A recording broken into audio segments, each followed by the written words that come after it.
So let's talk about the England team just selected for the 3rd, 4th place playoff. Now, does this game need to exist? Well, probably not, and to be honest, after the disappointment of England's semi-final loss, I'd kind of forgotten it had existed. It's there to make some money, and no one really looks up on the internet to see, oh, I wonder who was 3rd in that Rugby World Cup. But anyway, it's there. You probably don't even want to play in it too much, but it's the one you don't want to lose either.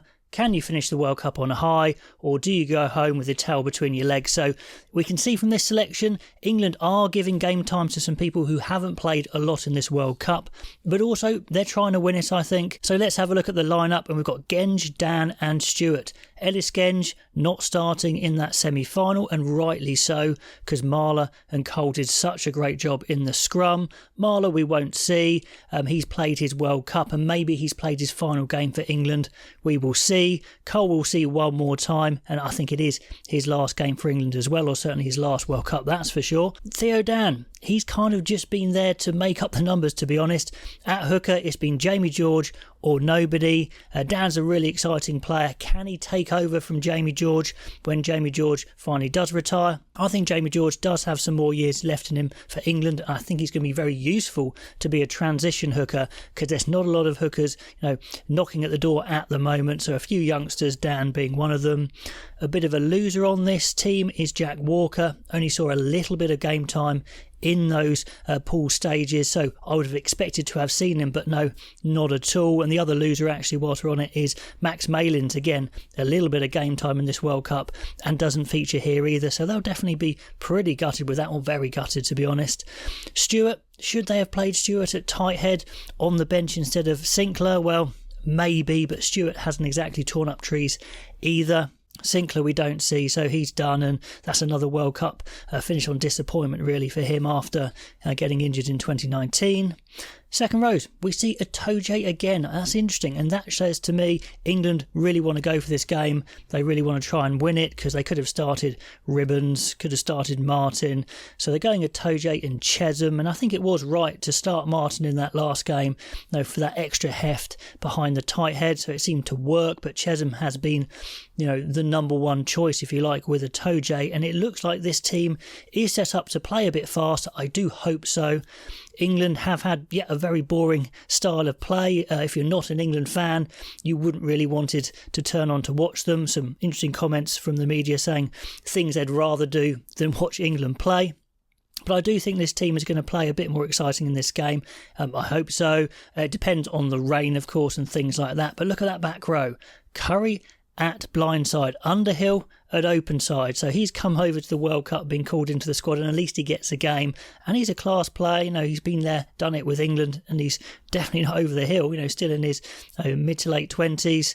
So Curry and Underhill, the flankers, and Earl at number 8. Is that the quickest back row England have ever fielded? It's fairly small, but goodness me, it looks exciting. So I'm excited. I'm generally excited to watch this team play. No pressure. Sure, if they lose, it's disappointing, but as long as they play a positive brand, I will be excited. Farrell captains the side, so sticking with the captain, I wondered if they'd start Ford. We've got all their playmakers involved. At fullback, Marcus Smith. Now, would he have started in the semi-final? Well, considering the game plan England went for, maybe not, but he would have been involved in the 23, I reckon. But anyway, Stewart is on one of the wings, and that is a selection I'd actually made in the semi-final. I think Stewart is an attacking threat on the wing for the high crossfield kick, is an interesting one. Sure, he might struggle for pace, but it's definitely worth a try as an option. Arundel on the other wing, thank God for that. Many people saying, should Arundel have played in that last match? Well, with the tactics they chose, absolutely not. If it was just chasing kicks all day, then May and Daly did a great job. We don't see May and Daly at all.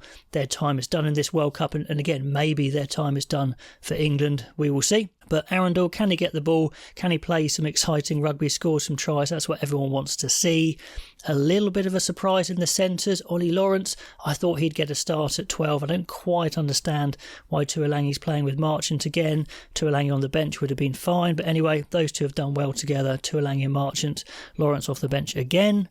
And then we've got replacement hooker George, not Walker, which is a bit strange. Bevan Rodd gets a role at loose head. I think he's an exciting player. I think he could be a decent player for England going forward. Dan Cole, probably, his last game for England, I reckon. A big send-off for him. Ribbons, who's a good second row, hasn't had much game time. Ludlam was a guy I definitely wanted in that team in that semi-final instead of Billy V, and I think it was a big mistake not to play him. Would he made a difference? Well, maybe, but he made some really bad errors in the end of that semi-final that maybe cost England the game. Kerr's had a bit of a swan song here, coming into the World Cup, maybe a bit unexpected. He's been up and down with his England career. It looked like it was all over. Then he was in a little bit with Eddie Jones, and now back in again with Steve Borthwick. So he'll be pleased to get a last throw of the dice. I don't think he'll be playing for England again, to be honest. Then George Ford, who again could carry on for England for a couple of years, and Ollie Lawrence on the bench. So all in all, I'm excited. Hopefully they play a positive brand of rugby, score some tries, and I think many people saying that maybe they didn't deserve to win the semi-final because they didn't look like scoring a try, and I think I'd take that point as well. But can England finish on a positive, or will they get beaten and then, really finish on a downwards note?